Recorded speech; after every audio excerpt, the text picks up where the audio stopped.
The hosts feel it would be a little unkind to present this podcast without just a word of friendly warning. We are about to unfold the story of Frankenstein, a man of science who sought to create a man after his own image without reckoning upon God. It is one of the strangest tales ever told. It deals with the two great mysteries of creation, life and death. I think it will thrill you. It may shock you. It might even horrify you. So if any of you feel that you do not care to subject your nerves to such a strain, now's your chance to. Well, we've warned you.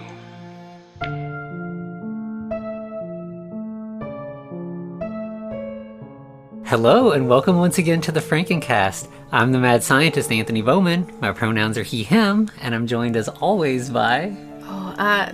Frankenstein's midlife crisis post-divorce girlfriend?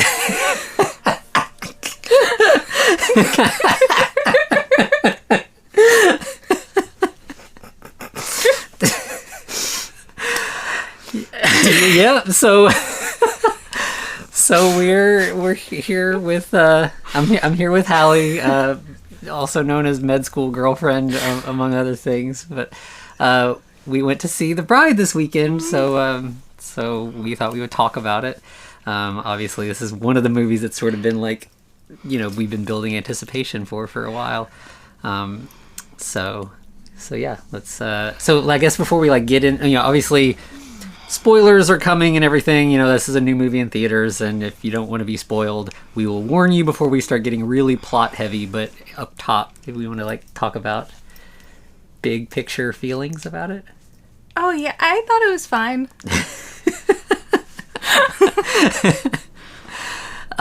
Yeah, I mean, I obviously I really liked it. I think I leaned over to you several times and said, this is the best movie of all time. It may not be the best movie of all time, but I really, really enjoyed it. It's really fun. It is very different. I really like that we got these two extremely different and also very good Frankenstein adaptations in the same year. It could not be more different from Del Toro's Frankenstein. But I like, obviously I, just wrote a book about The Bride of Frankenstein, and I like that it's clearly a movie made by people who have seen that movie a few times and have feelings about it and stuff. It's definitely making a lot of nods to that movie at various points. There's definitely some characters that are direct references to characters in the other one and stuff. So really enjoyed that aspect of it. I think you have maybe a few more complaints than I did about it. But I know we both shared one. I mean, I feel like, it is very clearly, I do like it when things say exactly what they're trying to do, in the movie. And there is a scene where, Christian Bale's Frankenstein defends his creator's choice to make him a mashup of a bunch of different bodies, as opposed to the bride, who's canonically just one body. Mm-hmm. And he says, well, I think he was trying to make something beautiful. And that's what, so I appreciate that. This is very much a mashup of an homage, but to sort of four different things. But one of those things is just a thing I don't like, which is My First Feminism.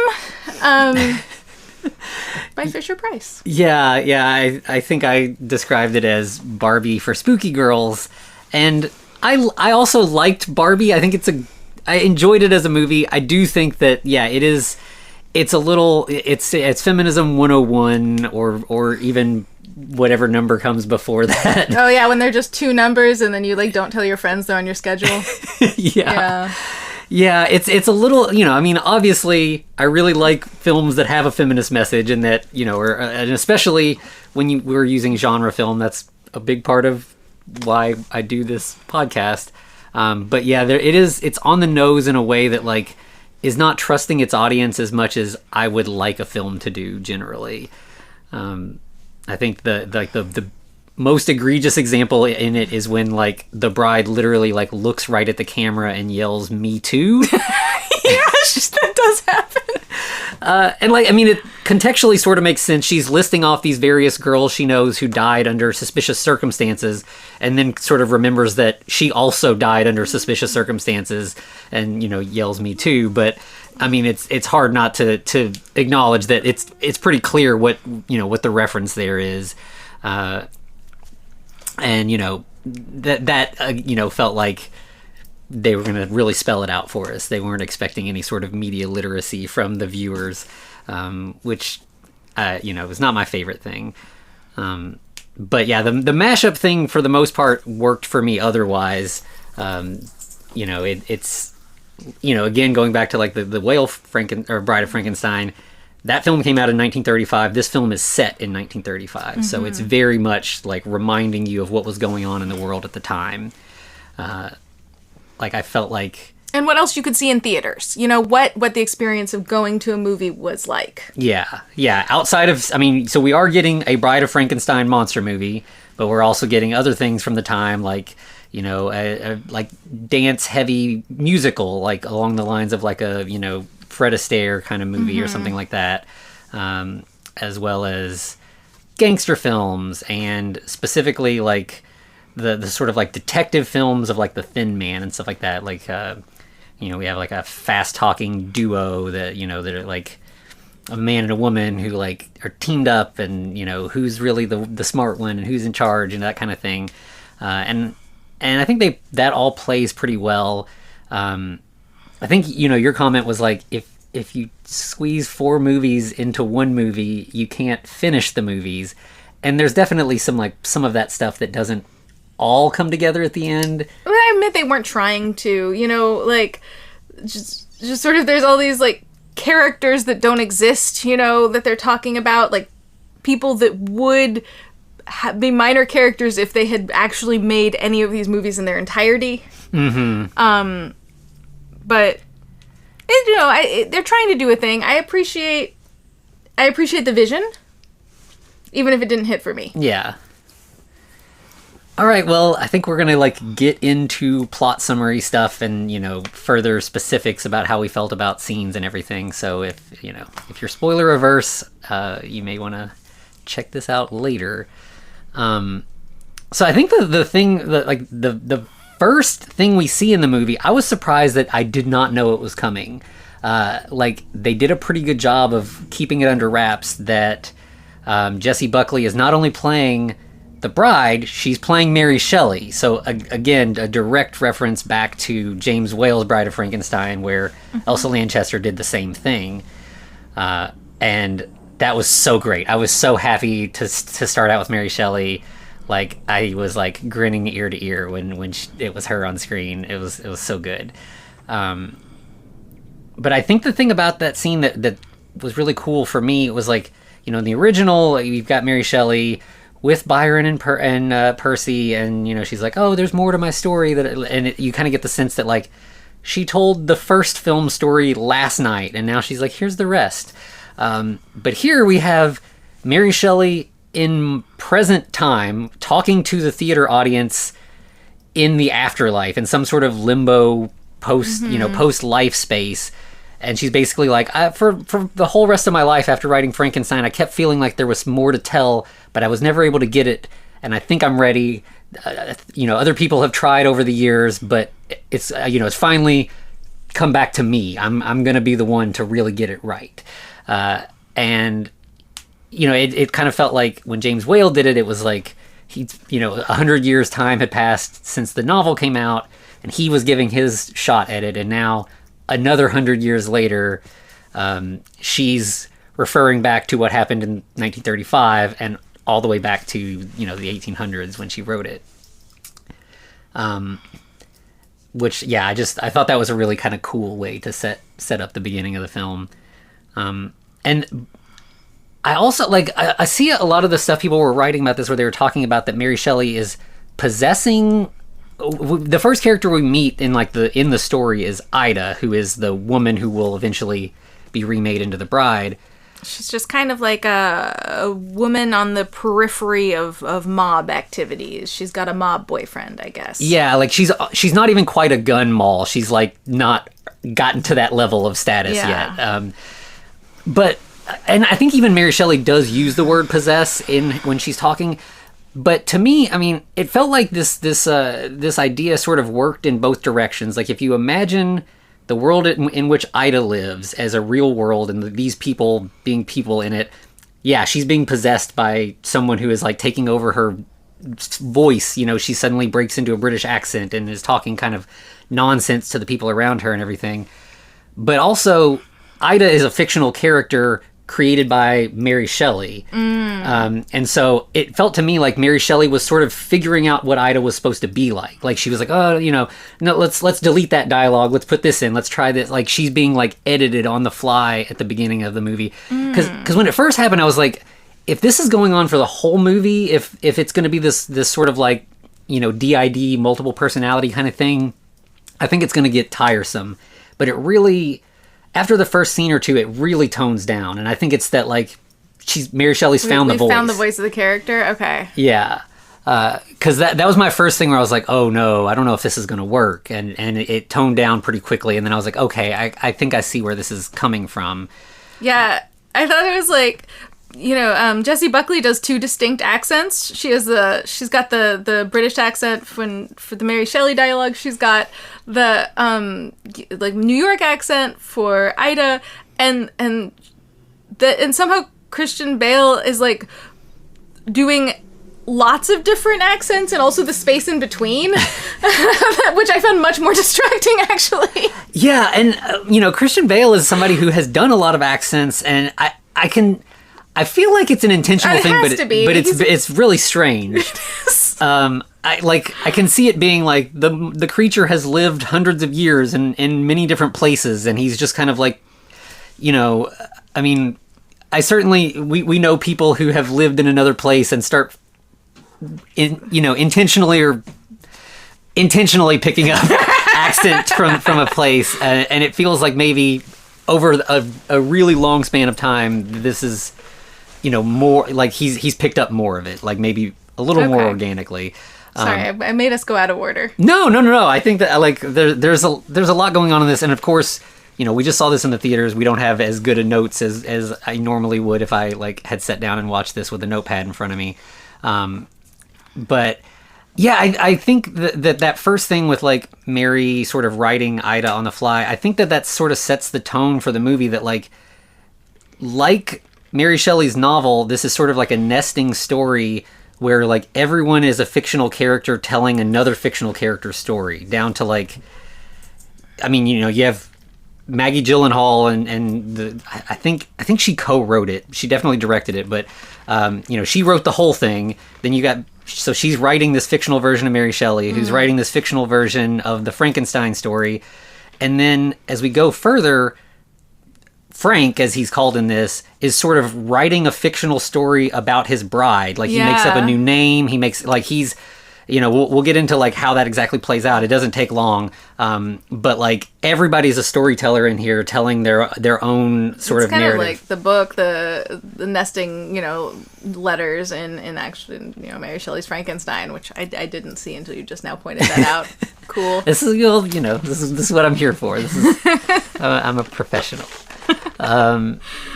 So I think then we have like.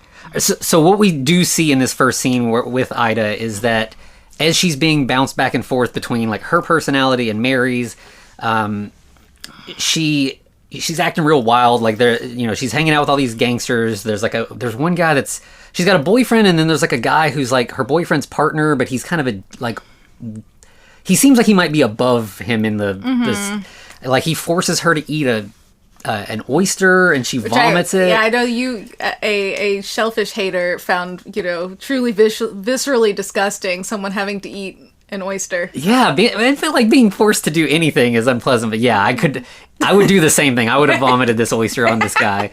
But she also, like, there's a mob boss who is present in the building. He's not at their table.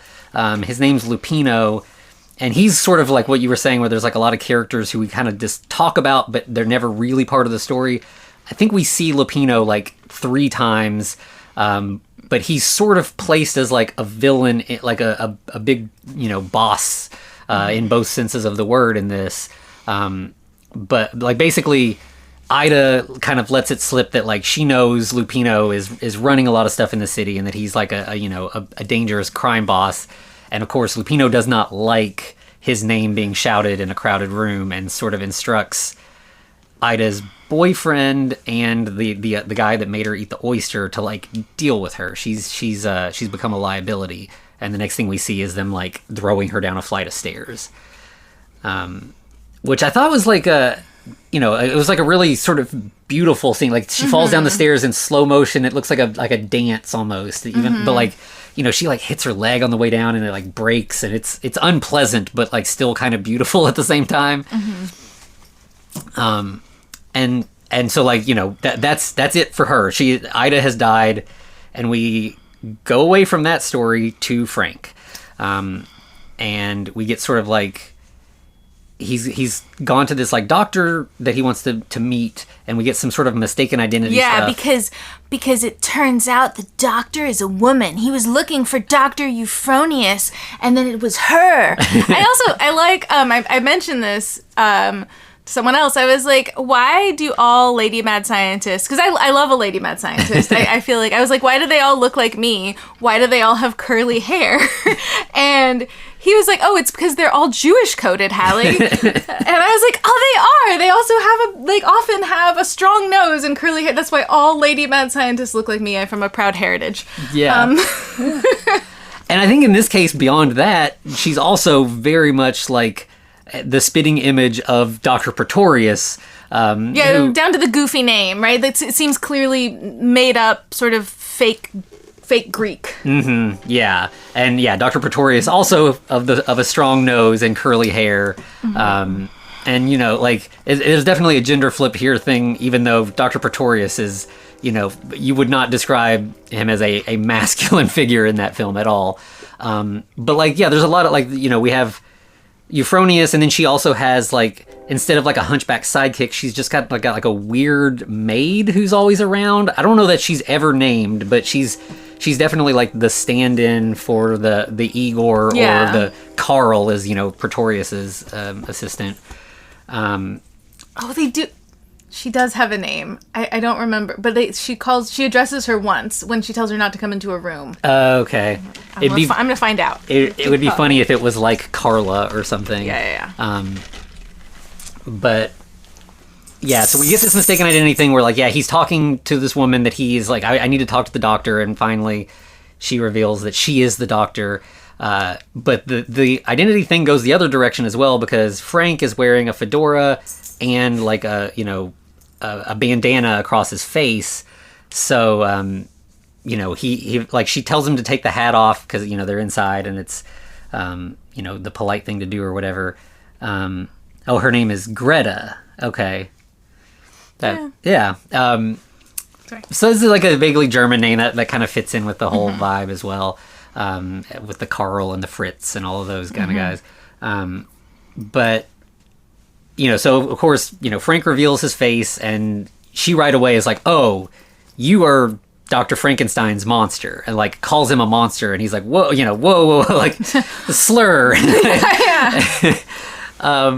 But I think that's when the thing you were talking about, where I think he was trying to make something beautiful, and I think that's where she this is where he gets the name Frank, because she's like, well, if you're not Frankenstein's monster, what do I call you?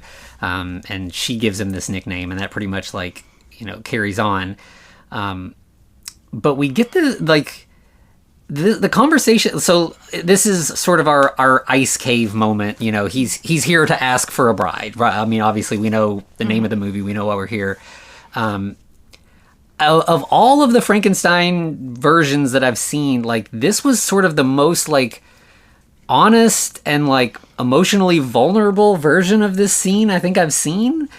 To the point that Euphronius is I mean, you want sex? Because they're a hooker. We can get you sex. It doesn't matter. It's a lot easier than building a new person. Yeah, and I see, you got your stitches and everything, but the world has moved on, it's changed, we can find sex for you. And he's like, No, I mean, yes, I do want sex, but I want somebody who is like me and who will appreciate me and, and, I mean, obviously that, the monster always wants a monster companion, but like, I don't know, here it was like, he's thought about this, like he's thought about the specifics of this.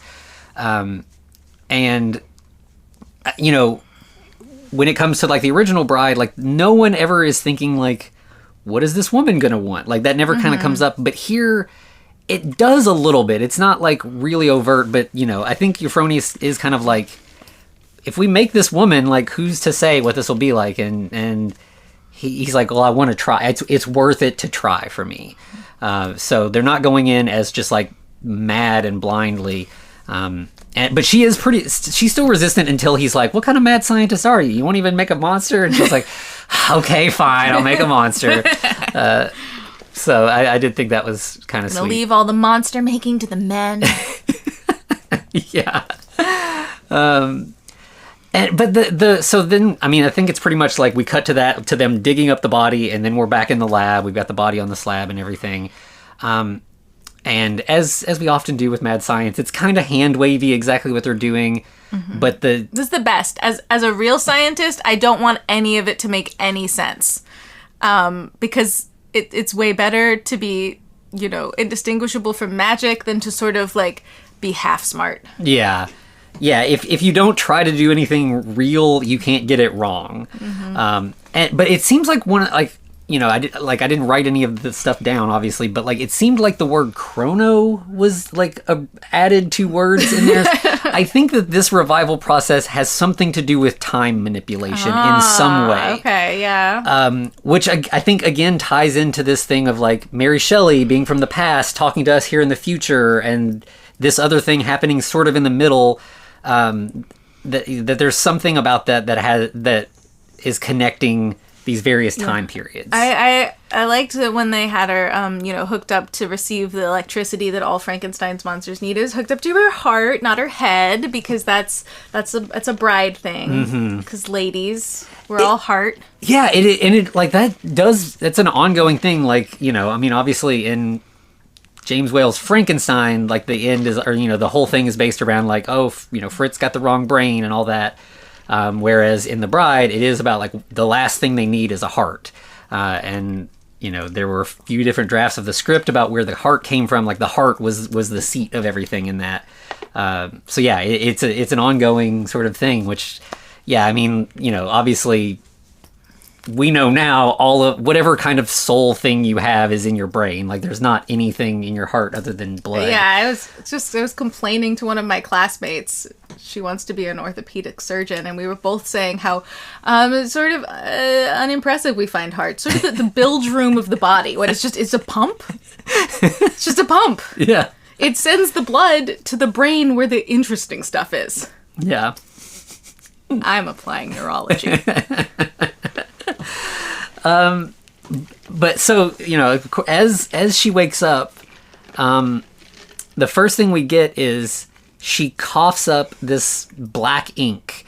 And that we this is, if you've seen any stills from the movie, that, she has that like kind of pattern on the side of her face, of like, black lipstick and then like the splatter effect. I think they say it was some necessary reagent to the revival process. Yeah, again, sort of hand-wavy science, but I think it's to point out that like she's a fictional character. She's made of ink. She's written down. Like I think that's intentionally there. I don't think I'm digging too far. Another thought that I had that I think is digging too far is if you look at the pattern of the ink on her face, it kind of looks like a unicorn. I don't know if this is intentional or not, but I did notice it. I thought it really looked like an ink blot out of a pen. I thought, I'm like so surface level. I'm like, it's character design. It's trying to be iconic. Like, the Bride of Frankenstein is one of the most visually iconic characters ever in film, and it's hard to make your own version of that. And I think they really nailed it with her in that, like, they had a lot of she still has like crazy hair. It's kind of tall. It's not nearly as tall as the classic version or whatever, but it's nodding to it for sure. And then yeah, the splatter on the face is new and really striking.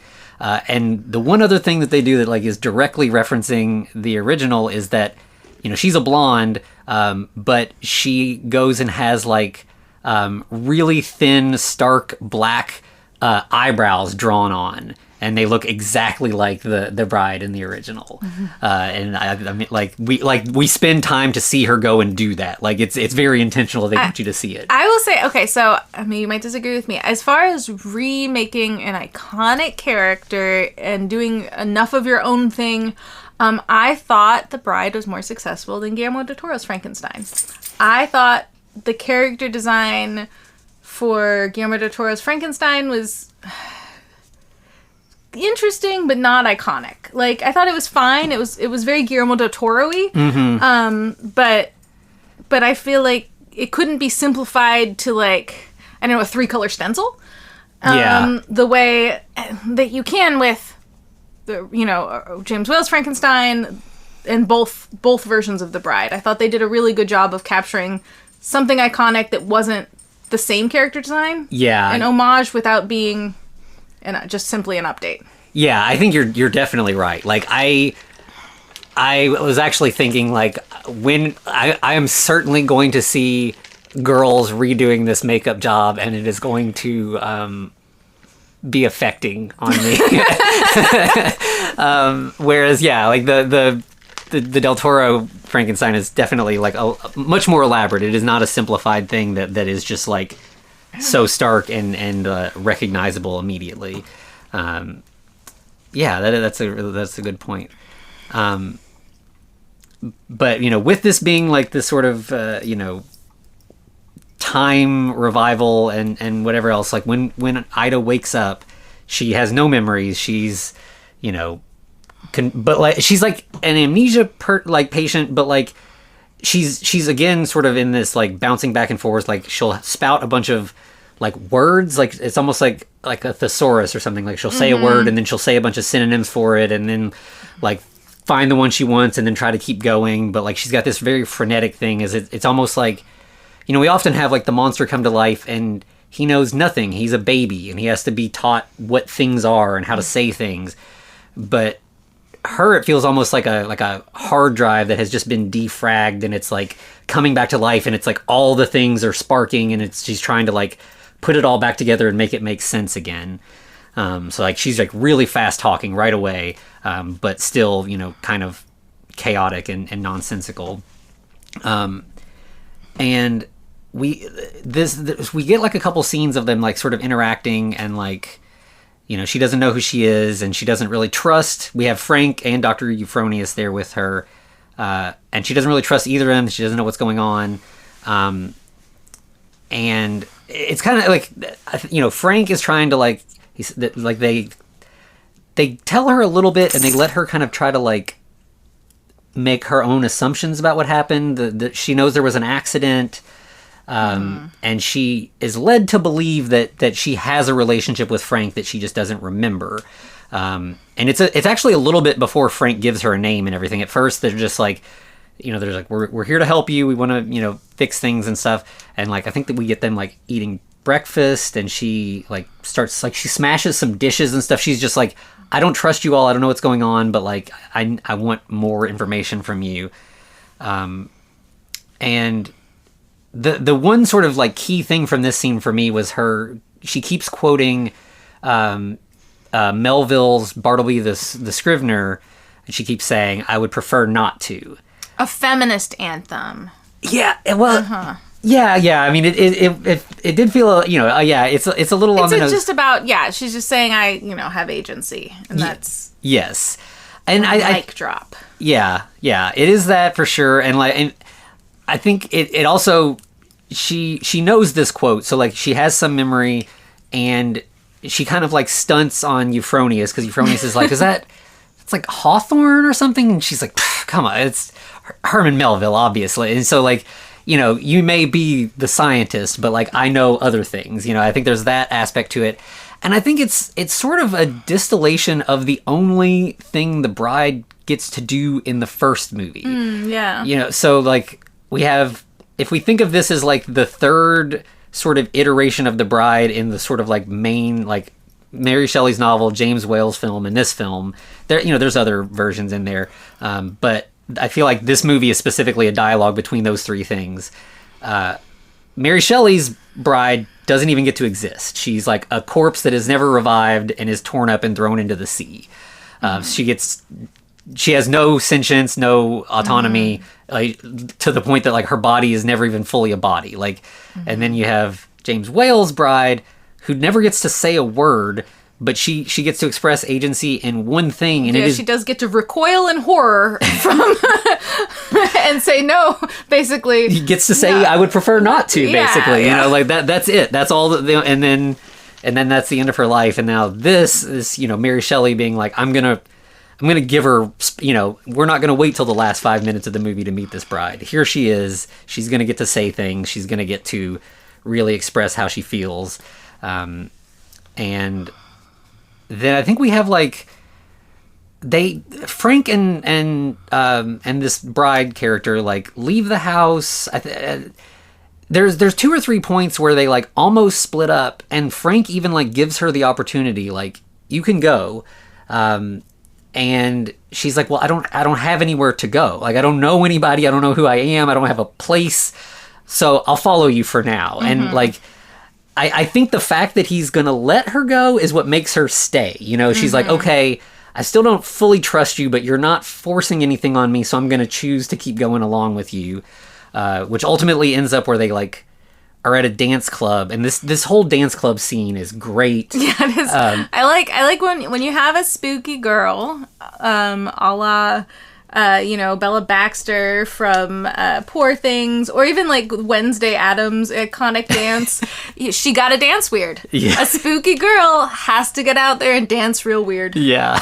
Yeah, that's how you know. And she's spooky. She does. Yeah, she dances crazy. But like this, we're in Chicago, but this whole area really reminded me of like what we know about like Berlin at this time. That was sort of like there was all these like red light districts with a lot of weird queer people doing their own thing and sort of being allowed to do it. And so like there's a lot of people in like drag in this scene and just doing a whole thing.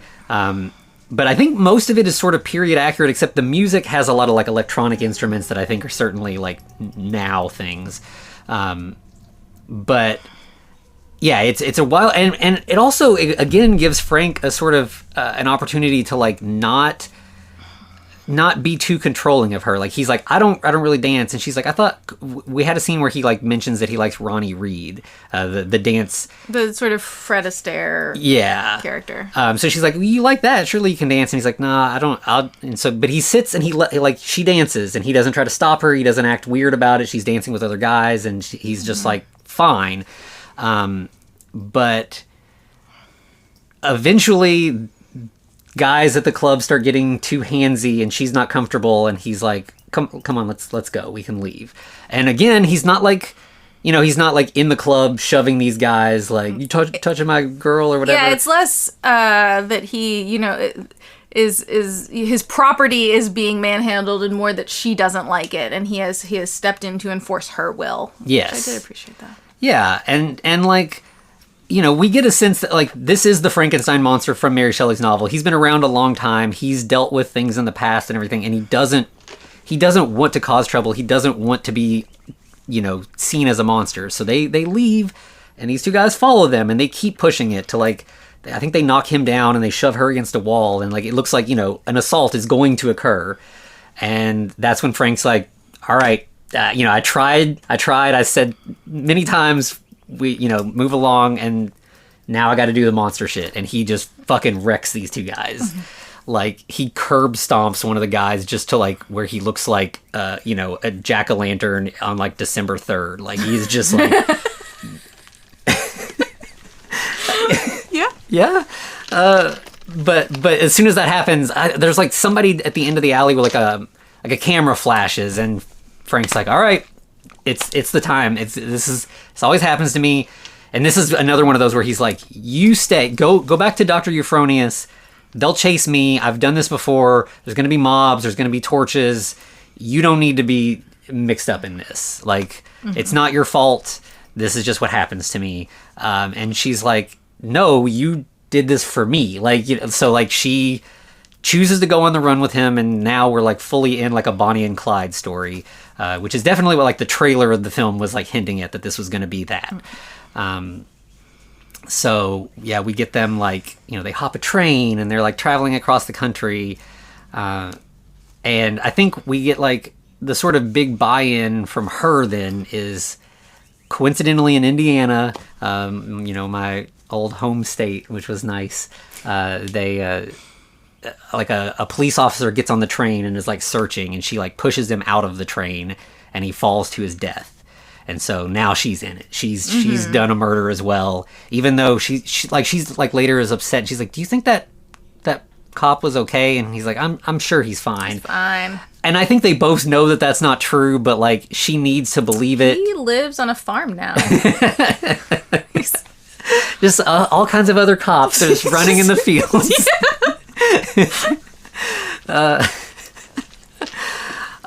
But I think when we get to this is when we start to meet our sort of thin man characters. I think their names are like Jake and Myrna. Myrna, yeah. And this is Peter Skarsgård and Penelope Cruz. Like, this movie is stacked. Like, there's just like these sort of minor characters that did not need to be like big A-list actors, and they are. And their whole deal is he's a cop or he's a detective, and she's his assistant. But actually, she's the brains of the operation. But because 1930s sexism or whatever, they're stuck in these titles. Got a lady monster, a lady scientist, and a lady detective. Yeah. Wow. But it works. Like, they not only are they're not suffering under this annoying sort of situation, they use it to their advantage. So like, I think the first thing we see is of course, you know, them at the scene, the crime in Chicago, but they eventually, she suspects that this murder she heard about in Indiana, it seems like it lines up, and so they go there, and when they get there, the cops in Indiana are like, this can't be related to your thing, it's got to be totally separate, and Jake goes over and, you know, detective to detective, they just chat about stuff. Meanwhile, she finds clues, she finds evidence that confirms her suspicion. She finds a clipping from a newspaper that about Ronnie Reed, right? And it seems like a bit of a stretch, but she's a brilliant detective, and now she knows that these monsters are huge fans of Ronnie Reed and are gonna go see more Ronnie Reed films in New York. That's their destination. It allows her to track the monsters because they love that dancing. Yeah, this feels like the police procedural version of Science Hand Wavy. Like, it's just like we have to shoehorn a lot of movies into this. They can't do a ton of detective work. Okay, we have this. We cannot dedicate that much of the movie to them. Yeah, they're great detectives. Yeah, Science Hand Wavy. Yeah. But I think then we get them like in New York. And I think that's when they get their hideout in New York, which seems to be like a swimming pool, like an empty swimming pool in an abandoned hotel or something. I don't know that we ever see the outside of this building, but they're just like hanging out in an empty swimming pool, but like an indoor pool though. It reminded me. Okay, so my high school was built on an old YMCA, and there was like the swimming pool was like the bottom of the swimming pool, like they carpeted it, was our like meeting space. Like, if the whole school had to get together, that's where we did it. I was like, that would be fun. It was great. Yeah. That seems neat. And this is one of the things where it felt like they were making a choice here, but I couldn't quite like figure out like if this means something. I didn't get it. Other than that, it's just like a nice set that's like abandoned but like interesting. And this is where Frank and the bride get to sort of like stop and rest and like have a conversation. And she's like, "What was my name? Like, I don't even know that still." And at first he says Ginger, and she's like, "That doesn't seem right. I don't think I'm a ginger." And he's like, "No, okay, you're Penelope, but Rogers. That's why I sometimes would call you Ginger as a little joke. But yeah, Penelope." And she's like, "Okay, yeah, that seems right, but I think I like Penny better. I'm a pretty Penny. And he's like, yeah, okay. So again, it feels like he's making up a story and she's sort of yes-anding it and trying to figure out who she is. And several times they collect pennies from like fountains throughout it to fund their adventures. They're just the monster's just sort of wading through knee-high fountains in New York or wherever, sweeping up pennies. So yeah, it's a nice little touch too. But yeah, this is sort of the it feels like we've gotten to the center of the film, and so now the monster is telling his story, and later as we go, we'll get where there's like when Penelope becomes aware that Ida existed and that this was sort of a fictional story or whatever. There's bits where like she's dealing with Ida's memories and also the new memories that Penelope has made, and they're sort of like clashing sort of similarly to how Mary is clashing with Ida at the beginning. Like it's Penelope sort of becomes even though she's made up by Frank, she sort of does become a personality at a point in the film. And it feels like they're all played by Jessie Buckley because they're all the same woman. They're all, they're all from Mary Shelley's head, right? So yeah, I thought that was kind of fun. And, again, Penelope being fictional, she's got the ink, it all kind of comes together. But then we start, like our multiple separate storylines start to come together. We have Frank and the bride he wants to go see a Ronnie Reed movie again, but they've already seen the one that's playing. But there's another thing screening, which is Revolt of the Zombies, which is not a very well-known film. It is a sequel to White Zombie, obviously a movie most people know today because this is a real movie. There's a movie called White Zombie. It's a very early zombie movie. It's like in the Haitian voodoo tradition, like before the George Romero, those kind of zombies. White Zombie specifically stars Bela Lugosi as he uses like hypnotism to turn people into zombies. And Revolt of the Zombies was like a very low budget movie that half of it is actually just clips of White Zombie reincorporated. So Bela Lugosi does not act in Revolt of the Zombies, but he's in it a lot because they just used, so like what we actually see on the screen for a good chunk of this is the Bela Lugosi hypnotism face. And then we see some zombie stuff from that movie. But obviously I think it's kind of fun that they used Revolt of the Zombies because we've got these monsters that are revolting and all of that. And that it's a sequel, sort of an unauthorized sequel, which this could also be kind of considered. But while they're in the theater, like a commotion, I think somebody gets shushed or something, like things get out of hand, and then someone's like, wait, those are the monsters from the news. And so they rush out. And this begins all of our homage to Young Frankenstein, I feel like. Yes, this is, I think everybody in the theater was having a great time in this scene, even if you didn't if this movie wasn't hitting for you on most fronts. This bit is so fun and so. And I know that an angry mob is not necessarily a young but the fact that they just sort of materialize with torches and pitchforks is a humorous beat, I think. yeah, because they run out of the theater and they're like, oh no, a mob, and they go down an alley and literally we have an angry mob holding torches in New York City. And pitchforks. Yeah, it's hilarious. And so to get away, they duck into this fancy party. And we have a quick change. We don't really see, but they're suddenly in dress clothes, so they fit in with the party. Frank is kind of being a waiter. I think he's got a tray with champagne flutes or something. Yeah. But he's in a tux and tails, which is important because they split up and they're watching each other from the edges of the room as they're trying to get to the back and filling their pockets with shrimp, as you do. I mean, yeah, as you're poor on the run people. Yeah, you've been to fancy parties with me. I do try to do that. But then suddenly you notice that the jazz band performing, that instrumental that they're playing, it sounds familiar. What song could that be? They're playing "Puttin' on the Ritz," and suddenly our monsters start dancing.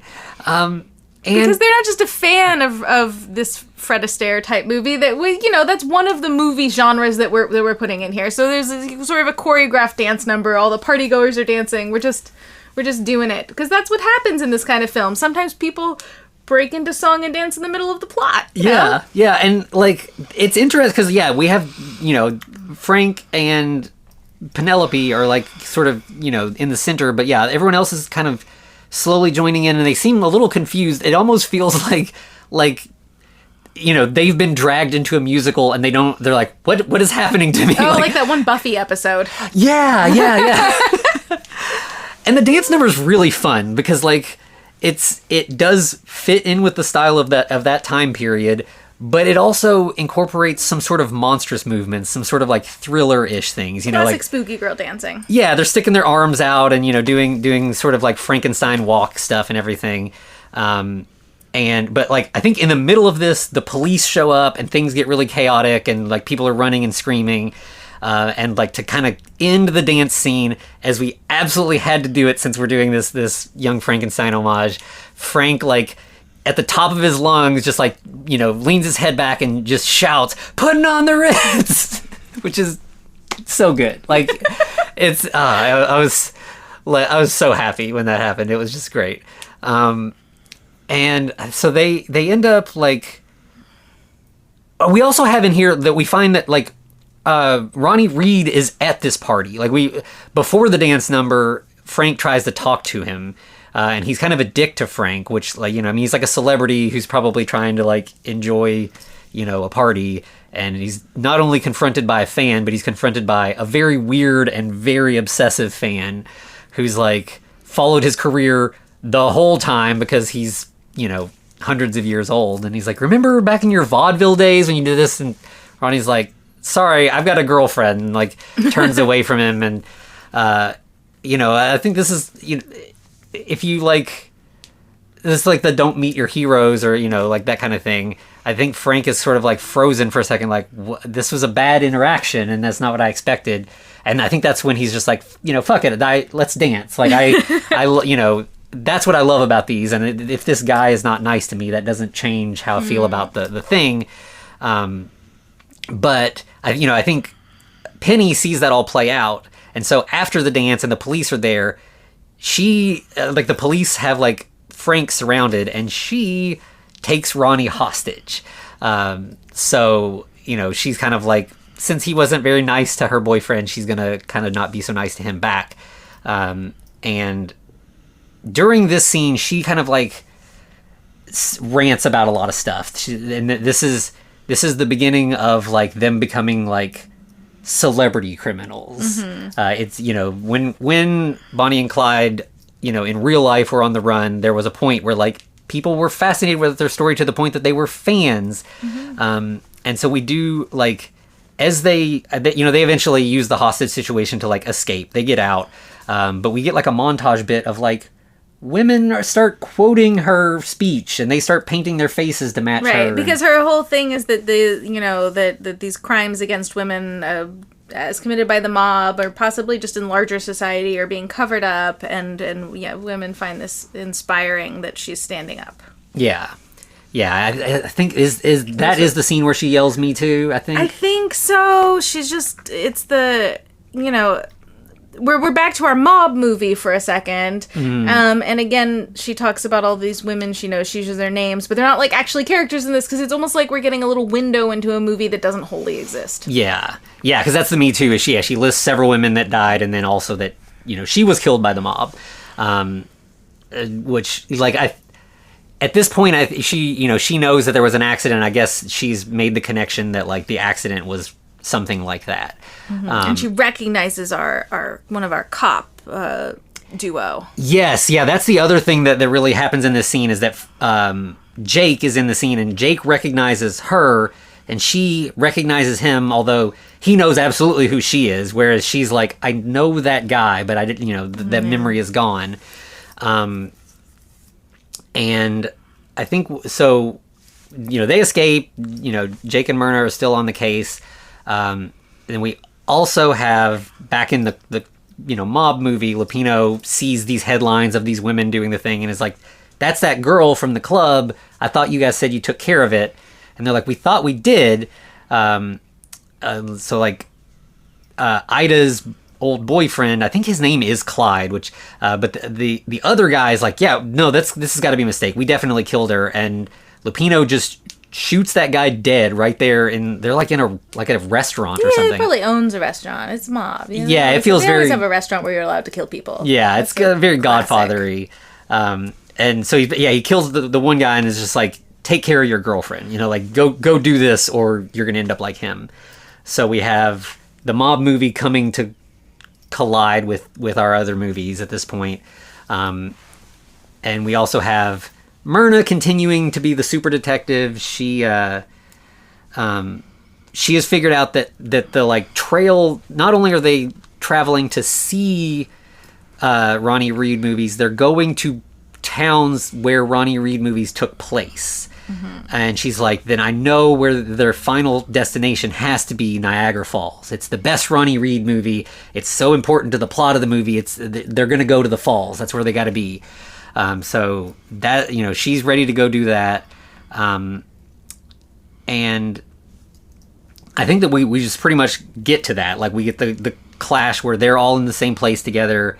And I think this is when Frank initially sort of proposes to Penelope. Like, you know, I think, you know, she's been told that they had this relationship and that she was his bride or whatever.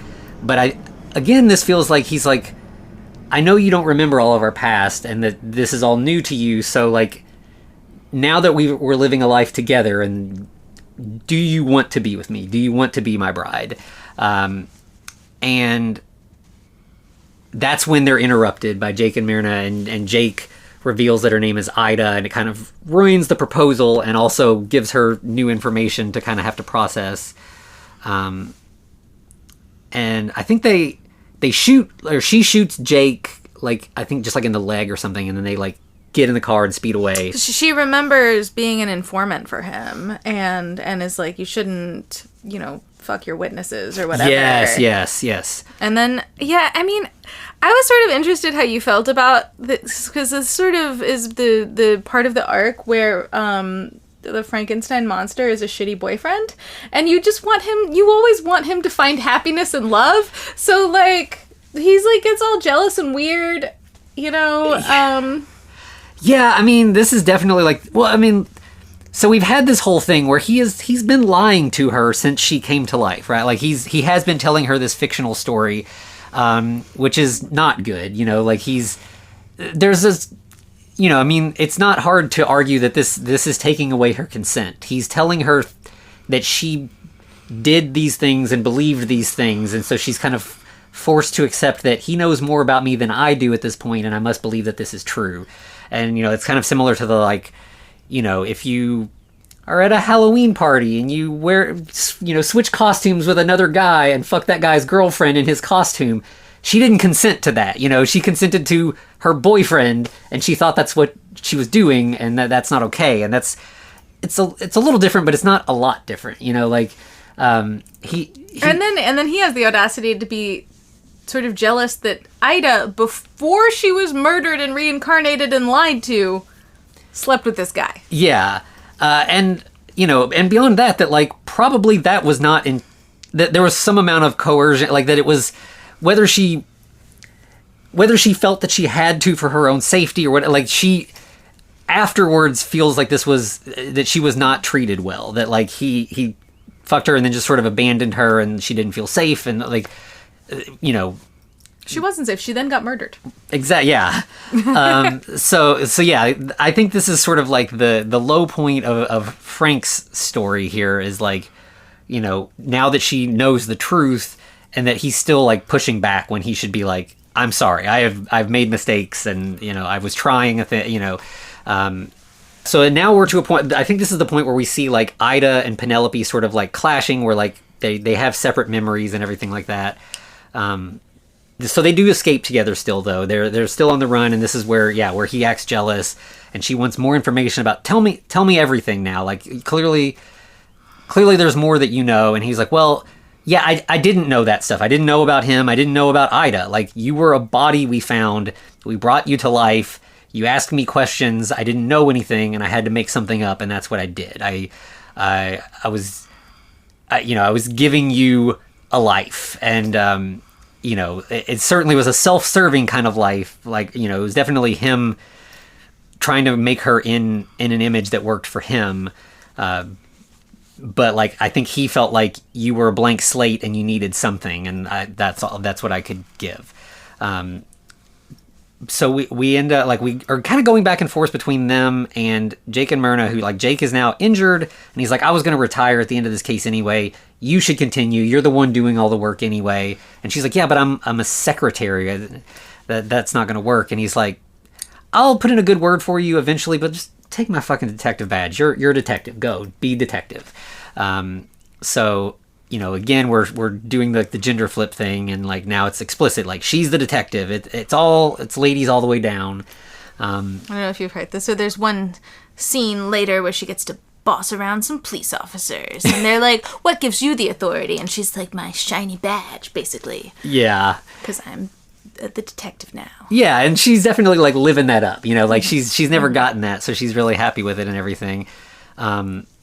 But we eventually end up where, like, they stop. I don't remember why they stop, but they stop and they sort of continue their conversation out of the car. Meanwhile, like, I think Myrna and also Clyde catch up to them at the same time. Everything's clashing, but we get, so we had the previous scene where Frank asks her to actually be his bride.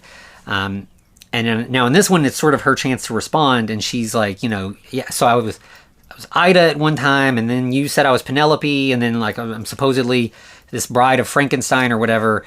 But she's like, now's the time. Like, I am gonna pick my name, and she's like, I am the bride, and he's like, oh, you're my bride, and she's like, no, I would prefer not to of that, like, I'm just the bride. That is me. So it's actually the title of the movie. Yeah, and it also, it's like, when we had the Mary Shelley at the beginning, when she's setting the stage, she says something like, I guess I'll call her Ida until she picks a name of her own. And so we've gotten there. She's picked a name of her own, and it is the bride. But again, like, before, she's sort of said her piece now, and Frank is sort of like, now he's the one on the, like, having to process that. But he stopped again from getting to do that, because this is where, I think he says something, or there's something along the lines of, like, she says she's the bride, and he says, okay, yeah, we'll do this. And she's like, what, yeah, till death do we part? And he says, no, I mean, we've already done that. We're past the till death thing, but for all of time. And I think this, again, goes back to the Chronos thing, and that, like, this is the, I think this is a metatextual redemption for the Frankenstein monster. I can still be upset with the choices he made as a character in this fiction, but okay, hear me out. Okay. I think that what he's saying here is we are stuck in, like, a Dark Tower-esque time loop within our universe, right? Like, Mary Shelley wrote this novel, then there was the Presumption play, then there was James Whale's Frankenstein, and then there was every other Frankenstein film. Yeah, I heard there's, like, a lot of Frankenstein movies. Yes, and so it feels like this is sort of, outside of the fiction, acknowledging that, like, yes, we keep doing this. I keep being revived and living a life and being chased by a mob and being murdered, and the credits roll, and then suddenly I'm being revived by another mad scientist, and it happens all over again. And in some of those cases, you're here, and sometimes you're not, but I'm looking for you. And this time, so every time it happened, it's almost like, it reminded me of 50 First Dates. That, like, every time you wake up, I know that we're meant to be, but you don't, and I have to try to get you there, and there's all kinds of other things happening in the world that we're working around. There's all these obstacles, there's people chasing us or whatever, and so, like, I don't think this is true in the fiction. I think this movie is its own thing, but I think this is something that Maggie Gyllenhaal is hinting at outside of the fiction. Okay. So inside the story, I do think, Frank is making bad calls there or whatever. But as he's saying this is when Clyde pops out of a bush or something and shoots Frank in the head. And we end up with the bride sort of like, I think she gets a gun and is like just kind of firing to kind of like lay down like suppression fire, and drags Frank into the car, speeds off, gets away from the cops and Clyde. And so she goes straight to Euphronius. And this is where the gender flip thing all kind of comes together. So if you think of the original Bride of Frankenstein film, we have this whole movie with a bunch of dudes that are talking about bringing this woman to life, and we don't get the woman until the very end. Here, we're to the very end of this film, and it's the lady monster going to the lady scientist and her lady assistant and saying, bring this man to life for me. We've had him the whole time, so it's a little different, but I think it's bringing us to a similar sort of conclusion, just reversed. But Euphronius is like, no, he's dead. He took a bullet through the brain. Like, I'd love to keep the body and watch it decompose. He's lived for hundreds of years. I'm curious to see what's going to happen. I'm a scientist,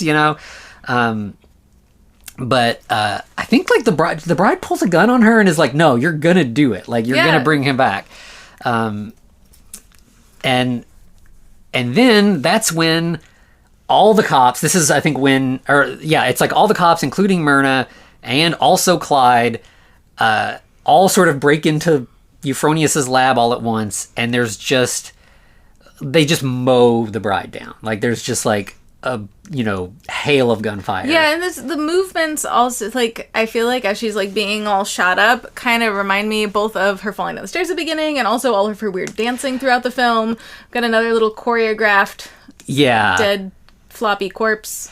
Yeah, it is definitely like, it is a, if you see like the way that a character is shot up in a movie now, it's different than it was in the 30s. Like, it's a little, those movies, there is a choreograph to the way it's done. It's, it's a little exaggerated and cartoonish, but like, if you watch an old gangster movie, you know what that looks like, and that's what she's doing, so shoulders thrown back and forth and, slowly falling and everything. So we get that whole thing.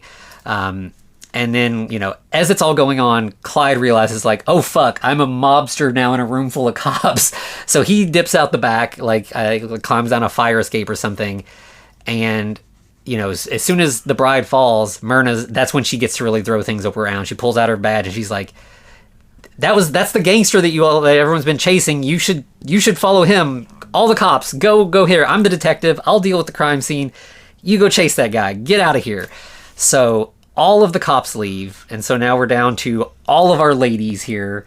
And, Myrna seems like she, like, gets it here at the end. Like, she sees what's going on, and she's gonna let it happen, She's basically like, I'm gonna step outside and secure the crime scene. You just take whatever time you need to mourn them or whatever you need to do. Whatever mad scientists like to do with freshly dead corpses. Yeah. So she goes out and is standing outside, and again, sort of like in a slight nod to The Bride of Frankenstein, where we have, Henry and Elizabeth escape the castle and then look on as the castle collapses in that movie. We have her outside Euphronius's lab looking up and seeing lights flashing in the window as mad science is happening. And then the like last thing we see is so good. So every, like, I mean, I hesitate to say every single time, but practically every single time we have a Frankenstein monster brought to life, the first thing we see is their hand move. It's just like a touchstone of Frankenstein movies. We see a close-up of the hand and we just see the hand twitch. So we see a close-up of their two hands next to each other, and they twitch, and then they interlock their fingers and they're holding hands. It's such a beautiful... You're such a romantic. Yeah. But I think that going back to sort of like the metatextual time loop thing, this is the perfect ending. So we, at some point early on, Euphronius says something like that she had done this once before. Her husband died. She brought her husband back to life, and he had no memories, and it was just too traumatic for her to be Yeah. like, this is not my husband, it's an empty shell. And so she put him out of his misery, basically. And so we had this whole thing where like Frank was willing to like, do the work and try to like implant these memories and stuff. But now, whereas that was sort of an imbalance where like he has the knowledge and she doesn't, and there's some consent stuff and everything. Now they're on equal footing. Now they're coming to life together. They're both blank slates, and they're going to have to figure it out. Maybe they end up together, maybe they don't, but neither one of them can like coerce or trick the other one. It's like fresh.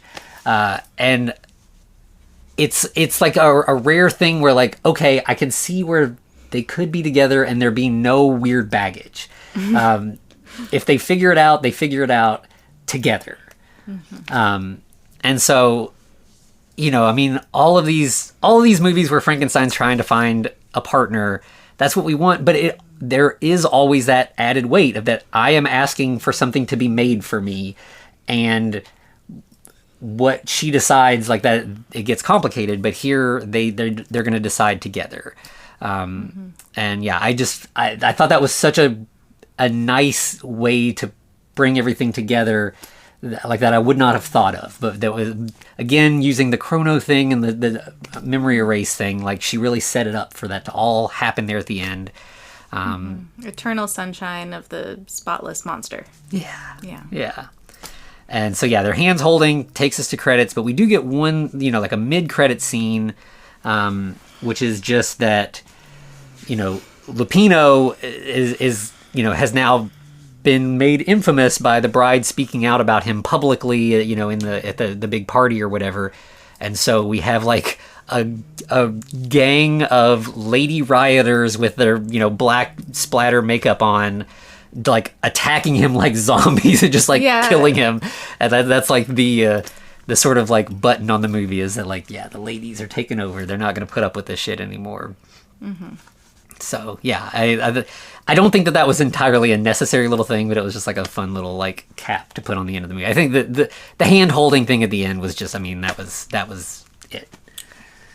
Well, I like it more hearing you tell me about it. And I never disliked it. It's just, yeah, I mean, it's not my thing. Yeah, it's not your thing, and that's totally understandable. But I was really glad to go with you and share this with you. And yeah, I don't expect everyone to overthink a Frankenstein movie the way that I do.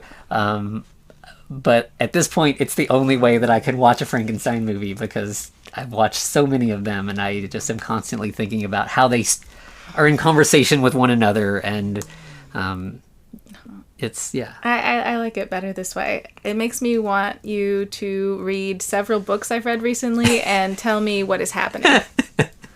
It's a deal. Yeah, so I think that's all I've got to say, unless you have any final thoughts. Not me. All right. Well, you can find us on all the socials at The Frankencast. You can email us at thefrankencast@gmail.com. You can also find us over at patreon.com/thefrankencast, where there's a couple bonus episodes with Hallie as well. So if you want to go over there, you want to hear more from her. I have a lot more to say when we're talking about actual medicine. Yeah, we did a medical science episode. We talked about Murderbot. We've done a couple together over there. But yes, we definitely would love to have you over there as well. And then, I know this is a little detour from our Donovan's Brain series that Hayden and I have been doing. So we will get back to our regularly scheduled program next week with the brain. So join us for that. Way more interesting than the heart. Clearly superior organ system. You heard it here first, folks. And with that, to be continued.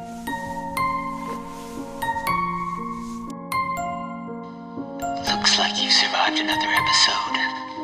The Frankencast is a production of FCR Media. It's hosted by Anthony Bowman, Eric Velasquez, and Hayden Orr. Follow us online at The Frankencast, or send us a letter at thefrankencast@gmail.com. Our cover art is by Amanda Keller. You can find her at Keller Illustrations on Instagram. Our theme music is by Vivek Abhishek. Thanks for listening.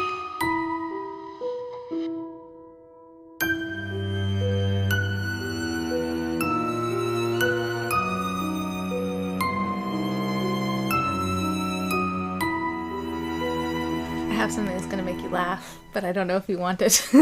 Yeah, do it.